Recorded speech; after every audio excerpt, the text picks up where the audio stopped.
Alright, hello everyone, welcome back to Red Leaf Sunset. So today we got a video, another game talk, which is a series I forgot I was doing. So,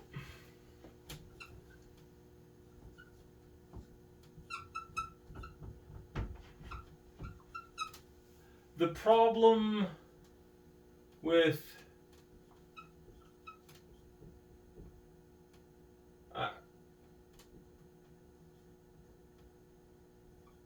prequels? Is that how you spell prequels? Hold up. I was doing an all caps thing. Hold on.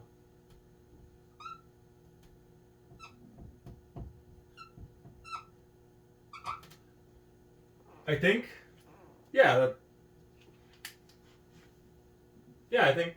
Anyways, my problem with prequels.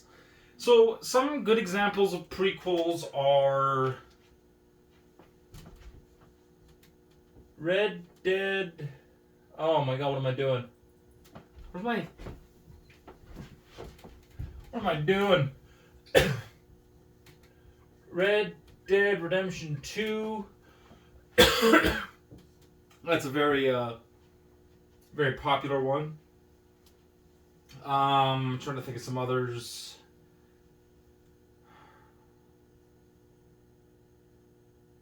I guess to an extension, Mortal Kombat 9 or 2011. Because that really wasn't a hard reset. It was kind of a soft reboot. And just my main problem with prequels is that because the stories... I'm going to be using Red Dead Redemption 2 a lot for this because that's my main gripe with this, is that when you have a prequel, you take... So you have the first game, you got number one, and then you go forward and maybe you have a second game, number 2 or whatever, but then you go back and you gotta have a game 0.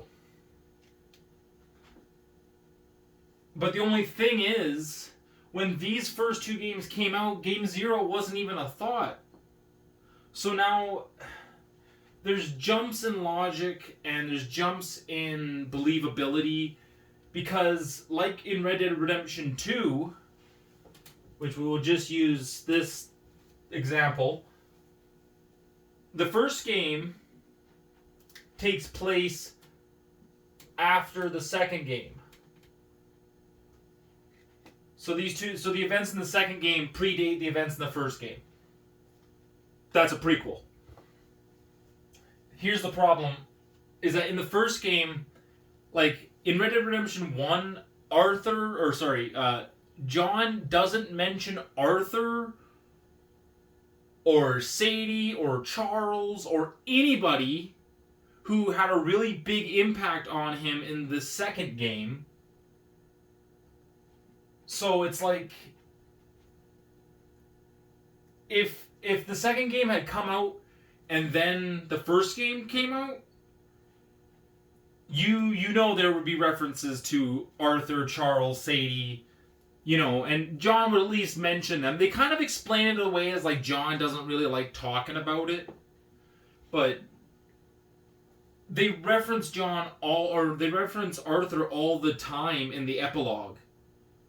I just find it hard to believe that, like, when John is talking to Bonnie McFarlane or anything, he doesn't mention Arthur or anything.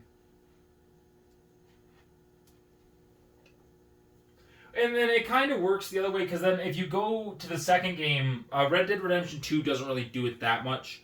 But if you go to the second game from the first game, and the second game's a prequel, or the third game, or whatever, they make references to the first game, and it's like, okay, yeah, but then the first game doesn't have any references, and it seems like it's kind of like just a little broken.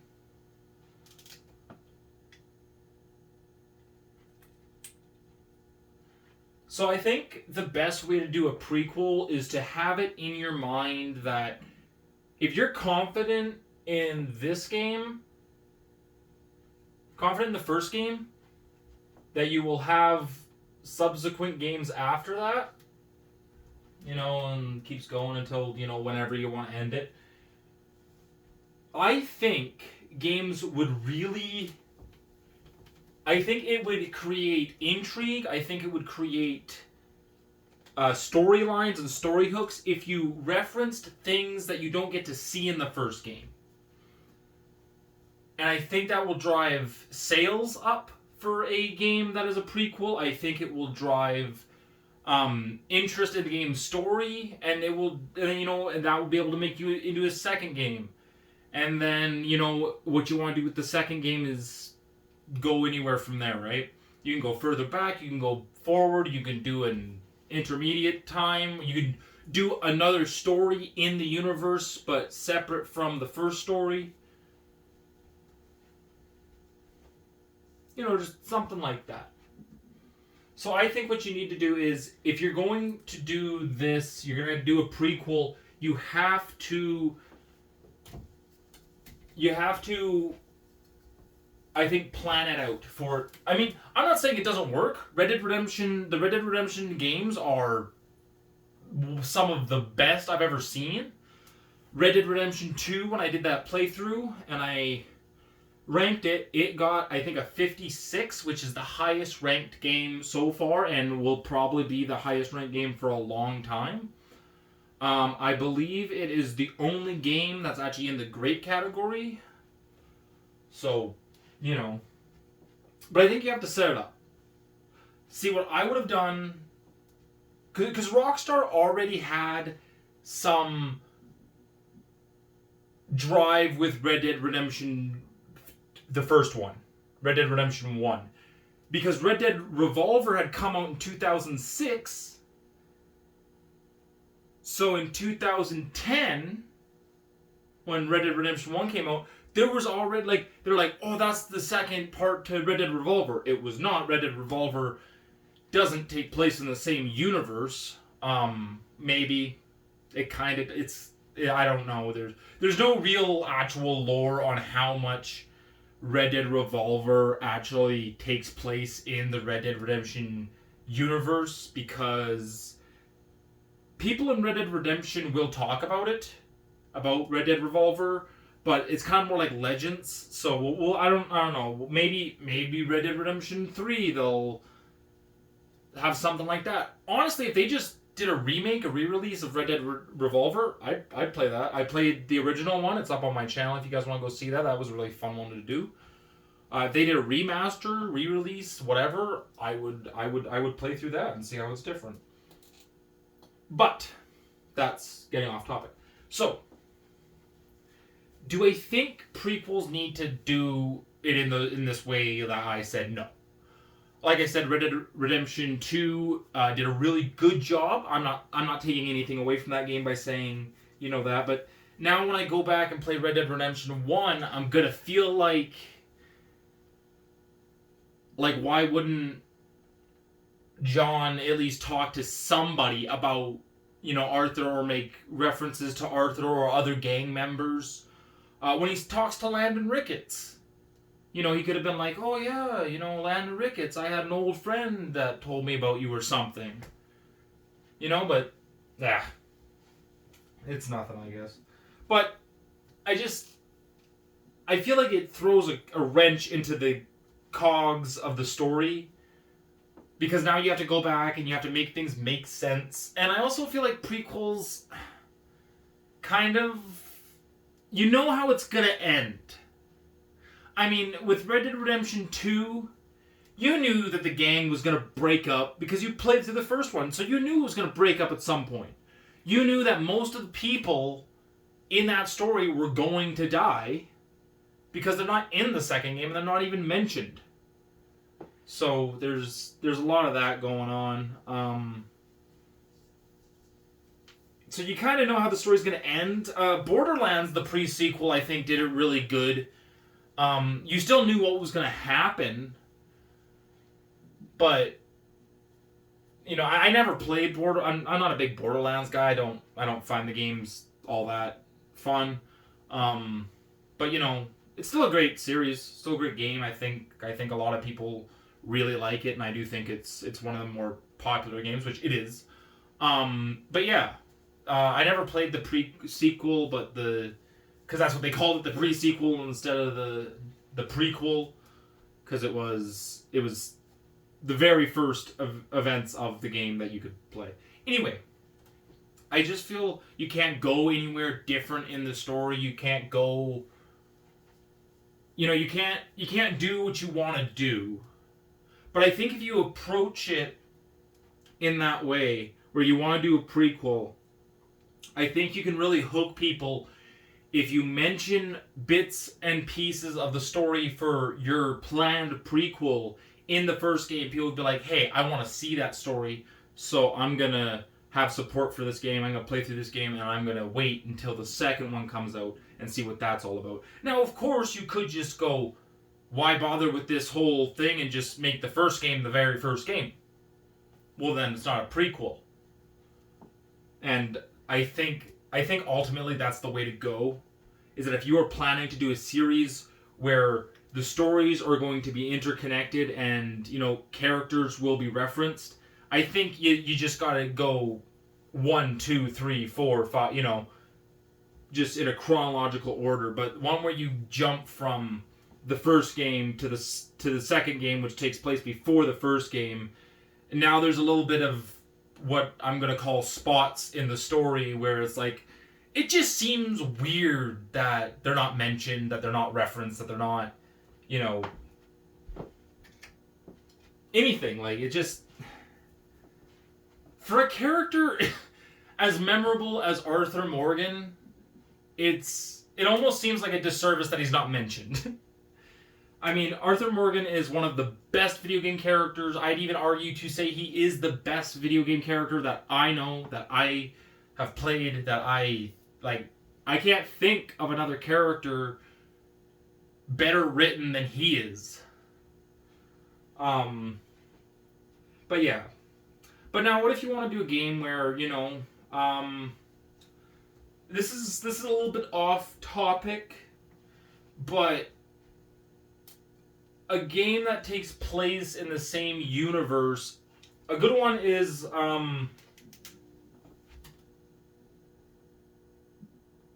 Ghost of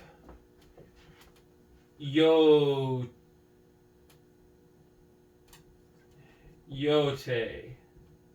Now, this is a game that is a loose sequel to Ghost of Tsushima, which I'm not going to try to spell. So, Ghost of Yotai takes place 400 years after Ghost of Tsushima.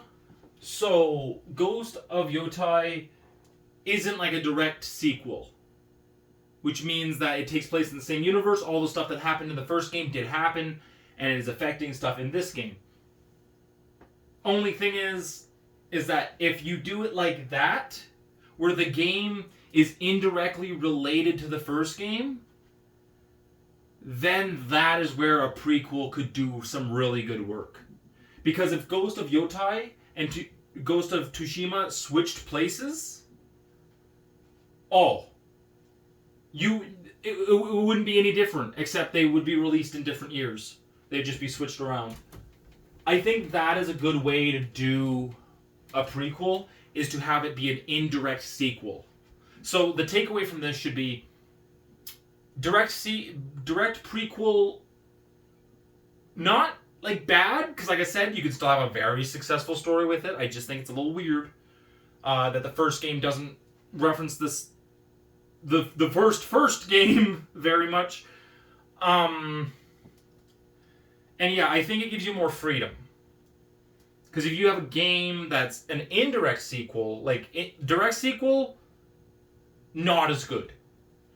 Indirect sequel, best plan. So, an indirect sequel, because now you have the freedom to change the story in any way you want. And you can do the same thing if you have a plan in place where, hey, I believe that this game is going to create enough success that we will have funding to create a series. Now, if you do it that way, that's really good because you can put little nuggets and little story hooks into the first game that will seed in like interest and investment in the game, and people want to see the second one. It's the same way with sequels. If you put story elements in the first one that will carry over into the second game, that also creates a vested interest in what happens next. Right? But you kind of want to see, sometimes you're already in the next part. You want to see why it had to happen, right? I think that is a good way to do it. You have something that is indirectly related to the first game. Like, okay, so imagine we have a game 1. It's post-apocalyptic. An apocalypse happened. And that's the main basis. You play through that. But now you want to do a prequel. So you go back and you do a prequel. But the characters in the prequel have nothing to do with the characters in the first game. However, because of the actions of these characters, let me just draw a picture here. So you got game 1 with your characters, right? And this takes place in the year 2100, right? But you want to do a prequel. So you go back to game 0. And the characters in this game have no relation with those characters. These characters are their own thing. They don't have any relationship with these guys. And let's say this one was 2050. So 50 years earlier, these guys probably aren't even born yet, and if they are, they're very young. So the characters in this game don't have any relationship with these characters. But the action taken by these characters has directly created the events and catalyst for the events of the first game. I think that is the way you want to do a prequel. I really don't know. I'll just pre-queue. So I think that's the good way to do the prequel. Is to have the people in the Game 0 not related to the people in Game 1, but the event, the catalyst, whatever you want to call this, it's let's say it's a zombie apocalypse. Right? So maybe the characters in this game accidentally create some sort of zombie virus, and the zombie virus, something happens, goes out, and 50 years later you see why the characters from the first game, you see what their actions have done to that universe. Right? And, you might reference the first characters in like a cheeky way. Imagine like one of the characters is named Charlie or something, and then, like you'll be like walking around and you'll be like, I met this kid Charlie while I was going to go get my coffee before coming to the lab today. Seemed like a good kid. Something like that. If you wanted to put references in. But